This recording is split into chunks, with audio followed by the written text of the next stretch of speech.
heartwarming story that she wrote to her dad. This is my daddy. This is actually a story about something that happened to him. It's a heartwarming story that I wrote to Bob Levy at the Washington Post on October 8, 2002. Hi, Mr. Levy. How are you doing?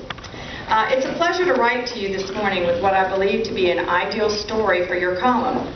I read your column every day, and I just love it. Permit me to share.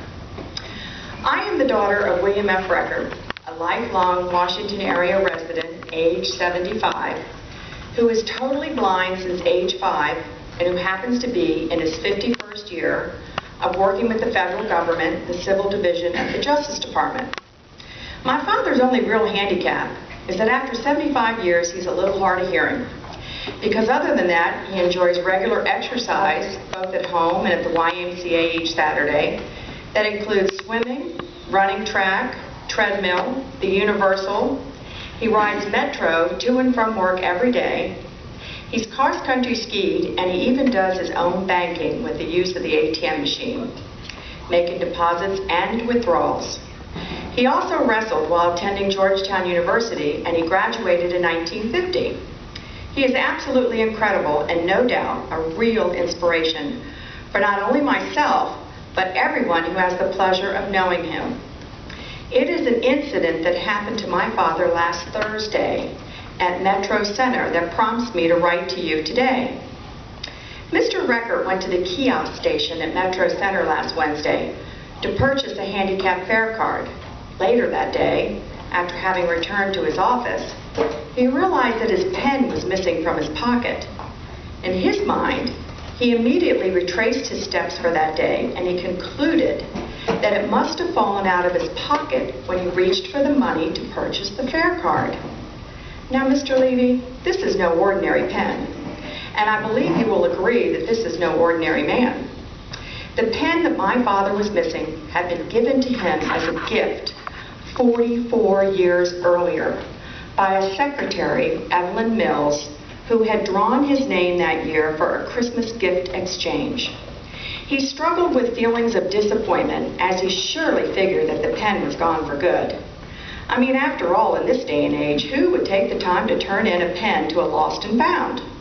He was certain that it had met its demise by likely being kicked around the metro station or even picked up and pocketed by another passenger. The next day, though, as he was passing through the station, he stopped by the kiosk to inquire if by any chance anyone had turned in a silver pen. The agent looked around her at her workstation and she didn't find anything, but she kindly directed him to another agent in that station who will be able to check the lost and found. He asked that woman, explaining his plight, and to Daddy's delight, she said that she had remembered seeing a silver pen laying up on the ledge for a time, but that it was gone now. However, she offered to check among the lost and found, and she'd be back in a moment. Well, lo and behold, among a miscellaneous box full of various pens and pencils, etc., there was my father's silver pen. When she came out, she told him that she had found it. Oh, he was so excited that he said he hugged and he squeezed her and he thanked her all the while, explaining why the pen meant so much to him. He returned to the office that afternoon a very happy man. He has since shared the good news with many of his friends and relatives.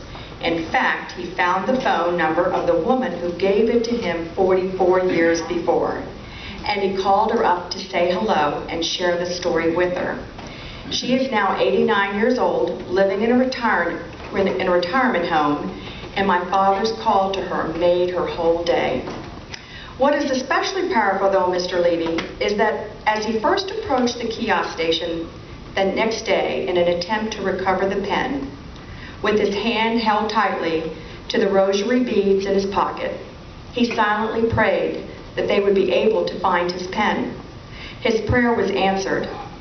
This story is heartwarming and remarkable for all of us, but to those among us who are faithful and prayerful, it is a real confirmation that God is at work and with us every day, and that He does answer prayers, even if it's just a 44-year-old pen belonging to a 75-year-old man. Never lose hope. Give up and always try. Never give up and always try to love thy neighbor as you would yourself. Amen. Amen.